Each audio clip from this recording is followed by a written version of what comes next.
안녕하세요. N차 영상 제작자를 위한 영상파 보조 서비스 발표를 맡은 팀 B사조의 서프라이즈 김승호입니다. 저희 조는 총 5명으로 구성되어 있고 팀장 김영주, CV의 함신호 김태영, NLP의 정창비 김승호 해서 각각의 업무 분담을 맡아서 프로젝트를 진행했습니다. 옥차는 총 4가지로 구성되어 있고 첫 번째로 프로젝트 선정 및 배경, 두 번째로 서비스 활용 방안, 세 번째로 프로젝트 수행 절차 및 시연, 네 번째로 평가 및 개선으로 이루어져 있습니다. 첫 번째로 프로젝트 선정 배경입니다. 영상 콘텐츠의 수요가 증가함에 따라 원본 영상뿐만 아니라 추가적인 N차 창작물, 생성 역시 트렌드로 자리 잡고 있습니다. 이는 소비자의 접근성 측면에서 그리고 채널의 성장과 유지의 측면에서 굉장히 중요한 부분 중에 하나입니다. 이와 같은 N차 창작물은 단순 유입뿐만 아니라 사용자의 액티브를 유도하는 데에도 효과적임을 확인할 수 있는데요. 특히 콘텐츠 제작자 입장에서는 편집의 부담이 늘더라도 선택할 수밖에 없는 메리트가 있는 시장이 셈입니다. 그렇기 때문에 하나의 채널을 운영하기 위해서도 많은 편집 수요가 존재하며 편집자들이 병렬적으로 자기가 맡은 영상을 편집해서 올리는데 전체적으로 봤을 때는 불필요한 업무 부담이 생기는 셈입니다. 특히 편집을 위해서 본 영상을 모두 파악해야 하는 업무 부담이 매우 큰데요. 이를 낮추기 위해서 다음과 같은 영상 보조 요약 서비스들을 활용할 수 있습니다. 그러나 한글 지원이 안 된다거나 제한적인 서비스를 제공받는다거나 API를 연결해 사용하는 대체 서비스라는 문제점이 존재하는데요. 우리는 이런 문제점들에 포커스해서 컨텐츠 제작자 수요에 적합한 서비스를 구현하고자 했습니다. 두 번째로 서비스 소개입니다. 먼저 영상의 핵심 내용이 한 씬에 들어오도록 페이지 1을 구성했고 이를 통해 사용자는 영상의 핵심 하이라이트 GIF들을, 영상의 전반적인 내용 요약들을, 영상의 요약 정보들을 한눈에 파악할 수 있습니다. 두 번째 페이지 2에서는 영상 전환점의 컷들을 유의미하게 포착해서 영상 파악과 컷 편집에 특히 유의미하도록 구성하였습니다. 또한 이미지를 클릭할 시에 해당 컷신에 등장하는 상황 설명을 달아놓아서 컷들이 더욱 자세하게 파악할 수 있습니다. 마지막으로 페이지 3에서는 영상 내에 등장하는 핵심 인물 컷과 요약본, 그리고 전반적인 스크립트를 출력함으로써 사용자가 영상 내용을 더 디테일하게 파악하고 싶을 때 쉽게 활용 가능하도록 구성했습니다. 다음으로 프로젝트 수행 절차 및 방법입니다. 전반적인 서비스 환경은 다음과 같습니다. 저희는 제공받은 AWS를 사용하여 2개의 도커 환경에서 서비스 개발을 진행했습니다. 기능별 서비스 제공을 위한 전체 파이프라인은 다음과 같습니다. NLP 파트는 오디오 파일을 스크립트로 변환하고 스크립트로 요약문을 작성하는 과정으로 요약해볼 수 있고, CV 파트는 비디오 파일을 사용자 목적에 맞게 하이라이트를 추출하여 GIF로 만드는 과정으로 요약할 수 있으며, 이러한 파이프라인으로 추출된 모든 결과물들은 목적에 맞게 각 페이지로 전달됩니다. 먼저 NLP 파트부터 자세히 살펴보겠습니다. 크게 위와 같은 4단계로 구분되는데, 위스퍼를 통해 오디오 파일을 고퀄리티 스크립트로 변환한 이후에 각 주제별로 세그멘트를 분리하여 별도 보관합니다. 그리고 이러한 세그멘트들을 기준으로 각 주제별 요약문을 생성한 이후 하나로 결합하여 영상 전체의 요약문을 얻는 것으로 파이프라인이 구축되어 있습니다. 먼저 STT 모델부터 살펴보겠습니다. 저희는 오픈AI에서 제공하는 거대 STT 모델 위스퍼를 사용했으며 이를 통해서 인간과 가까운 매우 뛰어난 성능의 스크립트를 생성형 모델로부터 얻을 수 있었습니다. 특히 자체 성능 평가 결과 유튜브 자동 스크립트와 비교했을 때 위스퍼 모델이 모든 영상에서 에러율 기준으로 훨씬 압도적인 성능을 내고 있음을 확인할 수 있었습니다. 다음으로 STT 결과물을 바탕으로 동영상을 요약하기 위해 먼저 주제별로 스크립트를 분리해줄 필요성이 있음을 보여드리고자 합니다. 첫 번째로 영상에서 자주 등장하는 대화문의 특성을 줄 수 있는데, 한 발화자가 여러 가지 이야기를 한 번에 제공할 수도 있고 반대로 추임새나 형식적인 답변 등은 길이가 길어지더라도 핵심적인 주제에 전혀 영향을 미치지 못합니다. 따라서 이를 활용하기 위해서는 먼저 유의미한 의윗 단위로 분리할 필요가 있겠죠. 두 번째로 의도적으로 만들어진 영상물이다 보니 영상의 구성이 짜여져 있는 경우도 존재하는데요. 예를 들어 사건을 게스트한테 이야기해주는 형식의 꼬꼬무는 스튜디오 인터뷰, 스튜디오 참고 영상의 구조를 가지고 있습니다.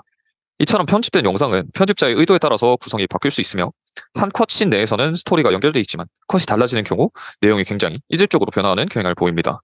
따라서 효과적으로 영상물의 요약을 진행하기 위해서는 세그멘트의 분리가 필수적입니다. 그래서 저희는 3가지의 원본 스크립트를 분리하는 방식을 권해냈습니다. 먼저 토크나이저 기반 문단 분리기의 사용입니다. 토크나이저의 경우 단어 사전 내의 모든 형태소 태그와 그에 맞는 의미 정보들을 가지고 있기에 여러 주제들을 띠는 문장들을 쉽게 분리해낼 수 있고, 이러한 분리된 문장들을 다시 같은 주제끼리 뭉쳐 일명 문장의 전체를 문단으로 분리해줍니다. 두 번째로 씬 기반 분리입니다. 꼬꼬무의 사례와 같이 같은 씬 내에서는 같은 내용을 공유하고 있다는 가정하에 씬별로 스크립트를 분리하는 방식입니다. 이는 간단하게 각 프레임에 들어있는 픽셀 정보들 간의 차이를 통해 씬을 분리할 수 있었으며, 씬에 달라지는 부분의 타임라인을 기준으로 세그멘트를 분리하는 방식을 취했습니다. 세 번째로 보이스 액티브 기반 분리입니다. 저는 영상 내에서 바라자가 의도로 주제를 변경하는 경우에 그 두 주제 사이에 어느 정도 텀이 생길 거라는 가정을 두었습니다. 이에 따라 보이스에서 세그멘트 특정 간격 동안 발화가 이어지지 않는 경우 주제가 변경되었다고 판단해 세그멘트를 분리하였습니다. 이러한 방식들은 다음과 같은 사항들을 고려합니다. 타임라인을 기준으로 모든 스크립트를 정확하게 분리해야 했으며 한 영상 내에서 적당한 세그멘트 길이를 유지해 요약문의 길이를 일정하게 조절했습니다. 다음으로 요약 모델입니다. 저희는 주제별로 분리된 각 세그멘트들을 생성형 요약 모델인 코바트에 입력하여 각 주제별로 요약문을 생성했습니다. 그러나 오픈소스 코바트를 그대로 사용할 수는 없었는데요. 가장 크게는 모델이 학습된 데이터들이 전의 도메인과 매우 달랐기 때문입니다. 그러다 보니 초기 아웃풋들은 굉장히 좋지 못했고 결국 파인튜닝을 진행하게 되었습니다. 저희는 허깅 페이스에 존재하는 짧은 한국어 대화 요약 데이터셋을 활용하여 파인튜닝을 진행했습니다. 보다 많은 양의 데이터셋을 확보하기 위해 채팅 데이터셋을 전처리를 통해서 실제 대화 형식으로 변환하여 활용했습니다. 학습 세팅은 허깅 페이스와 다른 학습 사례를 참고하여 설정하였고 이에 따라 요약문이 어색하거나 기존에 학습된 길이를 유지하기 위해 출력 결과들이 단순히 반복되던 안 좋은 사례들이 확실히 개선된 결과를 확인할 수 있었습니다. 다음으로 12 파트를 살펴보겠습니다.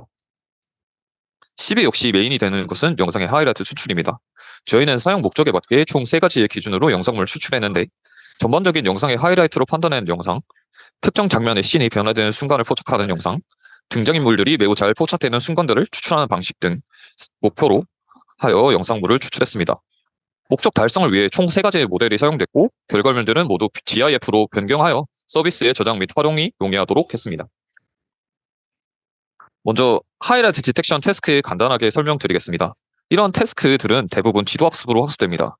먼저 영상의 각 프레임별로 중요도를 평가할 수 있는 하나의 지표를 선정합니다. 이는 시청자의 시청 지수, 정답 편집본에서의 중요도, 다중 편집본에서의 반복적으로 사용된 컷들을 지정할 수 있겠죠. 이를 바탕으로 임포텐트 스코어를 작성한 이후 그 시점 근방의 프레임들을 바탕으로 이 스코어를 예측하도록 만듭니다. 최종적으로 모델이 선정한 세그멘트를 기준으로 평균 스코어가 가장 떨어지는 세그멘트들을 차차 삭제시켜가며 편집 영상을 생성해 갑니다. 여기서 저희가 사용한 PGL-썸 모델은 이런 하이라이트 디텍션에서 로컬 어텐션과 글로벌 어텐션을 적용하여 2021년 소타를 달성한 모델입니다. 저희는 이러한 검증된 모델을 사용하여 영상에서 중요 장면의 타임라인을 얻을 수 있었고 이를 바탕으로 원본 영상에서 하이라이트 영상들을 뽑아낼 수 있었습니다. 두 번째로 씬별 핵심 장면 추출입니다. NLP 파트에서 설명드렸다시피 픽셀 단위 변화율을 기준으로 씬의 변화를 포착하였고 이를 컷 편집에 활용하도록 쉽게 전달하기 위해 각 씬별로 대표 장면을 추출했습니다. 이때 씬이 변화되는 시점을 대표 장면으로 하지 않고 핵심 등장인물이 나오는 컷을 고르는 등 자체적인 알고리즘을 더하여 추출하도록 했습니다. 마지막으로 영상 인물들의 스틸컷을 제공하기 위해 MTCNN을 적용했습니다. MTCNN은 CNN을 활용한 모델로서 그 정확도와 빠른 속도 때문에 이 분야에서 가장 대중적으로 많이 사용되는 모델입니다. 저희는 일정 기준으로 나눈 타임라인 내에서 등장인물이 가장 잘 나타나는 시점들을 선정해 대표 장면들을 추출할 수 있었습니다. 실제 시연 영상 살펴보겠습니다. 저희 서비스 메인 화면이고요. 여기서 사용자가 원하는 유튜브 영상의 링크를 입력 후에 샌드 버튼을 누릅니다. 그럼 이런 로딩 화면을 넘어가게 되고요. 로딩 화면이 끝나면 페이지 1으로 연결이 됩니다. 페이지 1에서는 이렇게 영상의 제목과 하이라이트 씬을 하나씩 살펴볼 수 있고요. 그리고 밑으로 내려가면 영상 전체에 대한 요약문이 나와서 이 영상이 어떤 내용인지 파악할 수 있고 영상의 인포메이션도 이렇게 확인할 수 있습니다. 다음으로 페이지 2로 넘어가 보겠습니다. 페이지 2에서는 이렇게 씬이 달라지는 부분 중에서 하이라이트들을 포착해서 이렇게 전체적으로 보여주는 그림을 볼 수 있습니다. 이렇게 각 씬에 대해서 더 궁금한 경우에는 씬을 클릭해서 관련 설명문을 확인할 수 있습니다. 이는 모든 씬에 대해서 다 적용이 가능합니다. 다음으로 넘어가서 페이지 3에 대해서 보겠습니다. 페이지 3에서는 이렇게 인물 관련 스틸 컷들을 볼 수 있고요. 관련해서 요약문도 같이 제공하고 있습니다. 그리고 더 자세한 상황을 알고 싶다라고 한다면 쭉 내려서 오리지널 스크립트를 확인할 수 있습니다. 마지막으로 평가 및 개선입니다. 앞으로의 추가 기능으로 먼저 화자 분리가 있습니다. 보시다시피 현재 서비스는 발화자의 구분이 없는 스크립트만을 제공합니다. 따라서 발화자가 누구인지 끊어 보여주는 것 역시 하나의 중요한 태스크로 생각하고 있습니다. 위스퍼는 청크 단위로 STT 결과를 출력하는데요. 위스퍼가 스크립트를 제공하는 청크 단위 내에는 한 사람의 발화만 들어있다는 특징을 이용해 화자 분리를 실현할 수 있습니다. 화자 분리의 과정은 다음과 같습니다. 위스퍼의 청크를 파이어노트 라이브러리를 이용하여 음성을 피처 벡터로 추출합니다. 이 피처 벡터에는 발화자의 억양, 발음 등의 정보가 포함되어 있습니다. 이 피처 벡터를 클러스터링하여 각 청크들에 대한 화자를 특정할 수 있습니다. 다만 보다 자세한 화자 분리를 위해서 사용자가 각 화자의 대표 청크를 초기에 지정해줘야 한다는 한계가 존재하고 있습니다. 이와 같은 방법으로 실제 베타 버전을 실행했을 때의 모습입니다. 대부분의 영상에서 화자 분리가 굉장히 잘 이루어진 모습을 확인할 수 있습니다. 또한 저희는 STT의 정확도를 여러 가지 후처리 방안으로 개선하고자 했습니다. 토커나이저를 통한 단어 수준의 교정, 독투백을 통한 문맥적 교정, 한스펠이나 네이버 검사기를 통한 라이브러리를 통한 교정 등 여러 가지를 시도했으나 뚜렷한 성능 개선 효과는 확인할 수 없었습니다. 따라서 보다 나은 서비스를 제공하기 위해서 STT 스크립트나 세그먼트 분리 결과, 요약 결과 등을 피그 파일로 저장하도록 해서 각 모델 개선에 계속해서 활용하고 있습니다. 저희는 애자일 방식으로 초기 사용자의 결과물들을 바탕으로 가능한 문제들을 계속해서 개선해 나가고 있으며 반복 3에서는 비즈니스화와 유저 유입, 중대 방안, 파이프라인의 고도화를 고안할 예정입니다. 이상으로 발표 마치겠습니다. 감사합니다.